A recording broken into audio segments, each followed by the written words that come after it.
Por otra parte, tenemos el tema de los homófonos, es decir, palabras que suenan igual pero se escriben diferente y significan distintas cosas. Entonces, en el Génesis, capítulo 37, versículo 7, en inglés dice, "Because there God had revealed himself". Esa palabra there, imagínense que ustedes no están oyendo, no están leyendo, sino que están escuchando el mensaje. Por eso hablamos de la lectura oral, ¿sí? Ese there, cuya transcripción fonética tenemos acá, es exactamente la misma de there. Con lo cual, hablaríamos de el Dios de ellos en un caso o allí en el otro caso. Es tremenda la diferencia.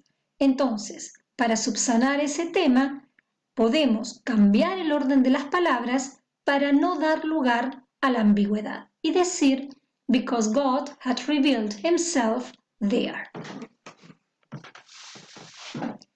Bien, pasemos a otro problema que tiene que ver con entender la cultura semita de la época. El pueblo judío era un pueblo como todos los pueblos, especial, con su historia, como cada uno de los pueblos tenemos.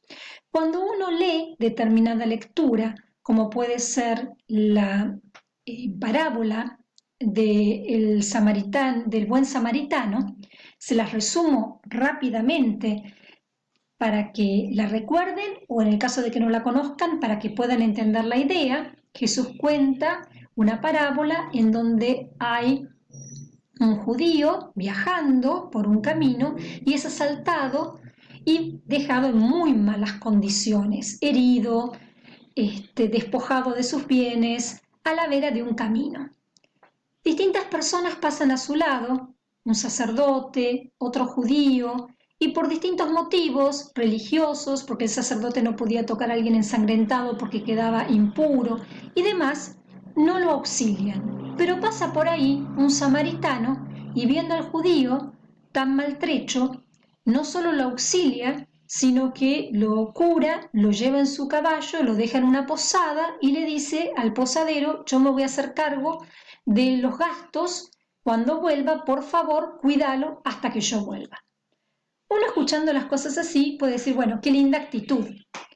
Pero si uno revela ahora lo siguiente, que entre Samaria, como vemos en el mapa, y Judea, existía una rivalidad acérrima, es decir, sus habitantes se odiaban unos a otros, la parábola cobra otro sentido, porque si bien los judíos, viendo a un congénere, a uno de los suyos, no se detienen, faltó un samaritano que teóricamente odiaba al judío para que lo ayudó, y esta persona lo ayudó.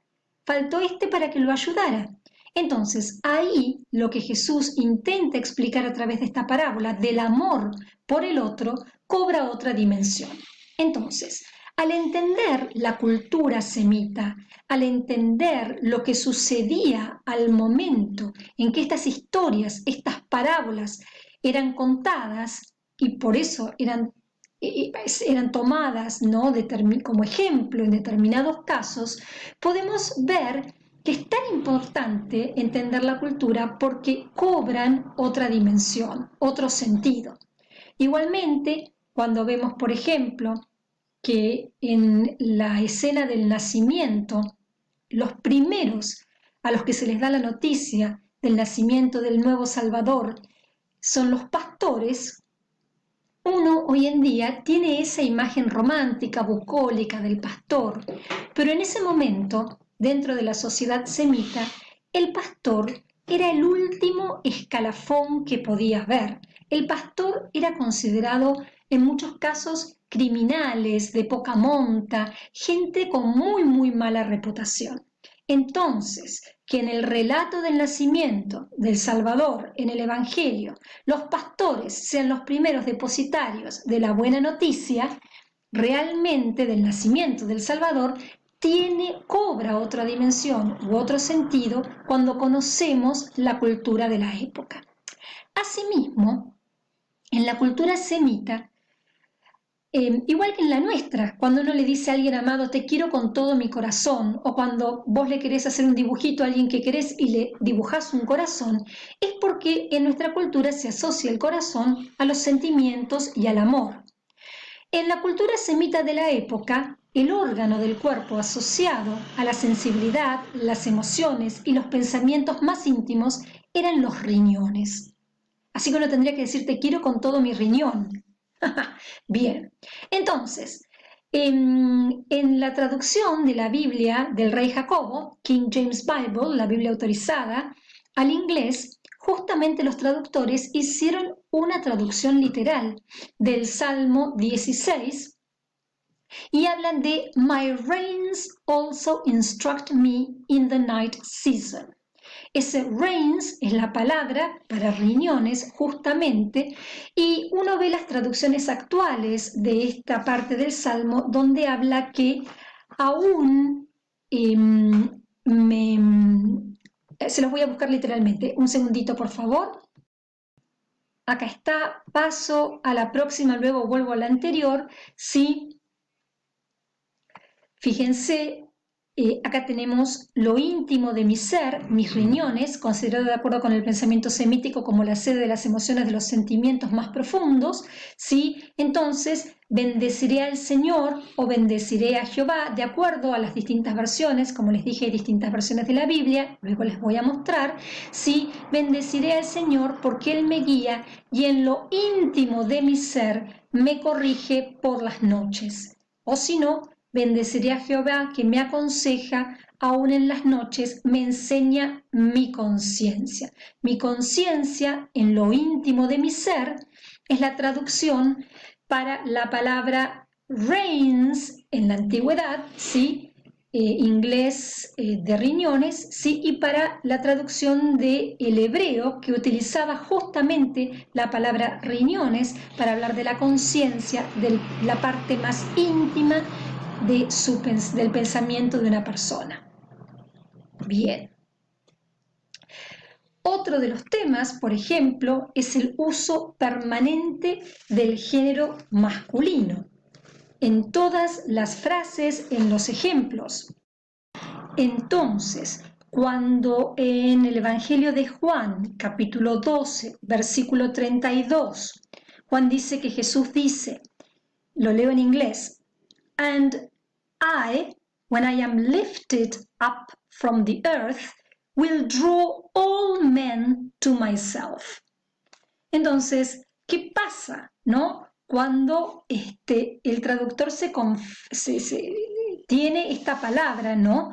Que él traduce men, porque obviamente en el hebreo estaba hombres. Y yo creo que analizando la actitud de Jesús dentro del Evangelio, ¿no? Un hombre que tenía, de hecho, discípulos que eran mujeres, que le dio mucho lugar a la mujer, pero obviamente esa escrita tenía una actitud totalmente revolucionaria respecto de la mujer, pero es escrito este texto dentro de una época y dentro de una cultura como la semita en el que la mujer tenía un papel casi nulo, donde era un objeto de propiedad primero del padre, luego del marido, ¿sí? Y donde en muchos casos tenía menos valor que una cabra o que algún tipo de ganado o una propiedad, por supuesto, donde no tenía derecho a la herencia y donde al quedar viuda no tenía el más mínimo sustento económico, salvo que un hijo la mantuviera. Por eso el tema del papel de las viudas, ¿no? Y de parte del dinero del templo que era destinado a las viudas, porque eran seres que al perder la protección de un hombre, perdían absolutamente todo. Entonces, esta cuestión de género también en una sociedad como era la semita en la época. Bien. Pasemos ahora a otro problema, que es que en un primer momento se hizo uso de lo que se llamó la transliteración, que no debe ser confundido con traducción, este término. Transliterar significa básicamente cambiar las letras de cierta lengua, la grafía de cierta lengua por las letras o la grafía, la forma en que se escribe, de otra lengua, para hacer posible así la pronunciación. Entonces, veamos este ejemplo. Yo tengo esta palabra escrita en árabe y la quiero pasar al inglés. Entonces, lo que hago es transliterar, encontrar qué letra en árabe es representada por qué letra en inglés. Y así esto pasa a ser, por letra o por sonido, pasa a ser Alá. Mientras que la transliteración de esta palabra es Alá, la traducción de esta palabra, que se basa la traducción en el sentido, es Dios. Este tema de la transliteración entonces resultó, por ejemplo, en este tipo de tablas, donde a la izquierda yo tengo las letras de nuestro alfabeto y luego a la derecha a qué letra del alfabeto griego corresponden. Este fue el tema de la transliteración que se utilizó también para traducir ciertas cosas en la Biblia. Otro tema importante era el tema de los acrósticos. No olvidemos que las primeras épocas del cristianismo fueron épocas muy duras, donde, por ejemplo, el cristiano era perseguido y enfrentaba la muerte, básicamente. Entonces, ellos desarrollaron en alguna medida como un lenguaje secreto en el cual está incluido el tema de los acrósticos. Los acrósticos es una composición poética en la que la primera letra de cada verso forma una frase o nombre cuando se agrupan de manera vertical. Entonces, acá tengo distintas palabras. El acróstico está conformado por las iniciales de cada una de ellas. Acá lo vemos graficado de esta manera. Esta palabra significa pez, por eso está puesto dentro de esta figura de pez. Pero a su vez está representando cada letra, la inicial de estas palabras en griego que traducidas al inglés o al español significan Jesucristo, Hijo de Dios, Salvador. Entonces, los cristianos muchas veces imprimían este signo, grababan este signo, por ejemplo, en piedra, en distintos lugares donde se reunían justamente para asignarlos como un lugar de reunión de los cristianos sin que los romanos pudieran identificar esto porque estaba, digamos, misteriosamente transformado en un acróstico que para ellos no significaba absolutamente nada. Podemos ver entonces estos símbolos encontrados, ¿sí? Justamente identificando lugares de reunión de los antiguos y primeros cristianos, o estos símbolos encontrados en las catacumbas.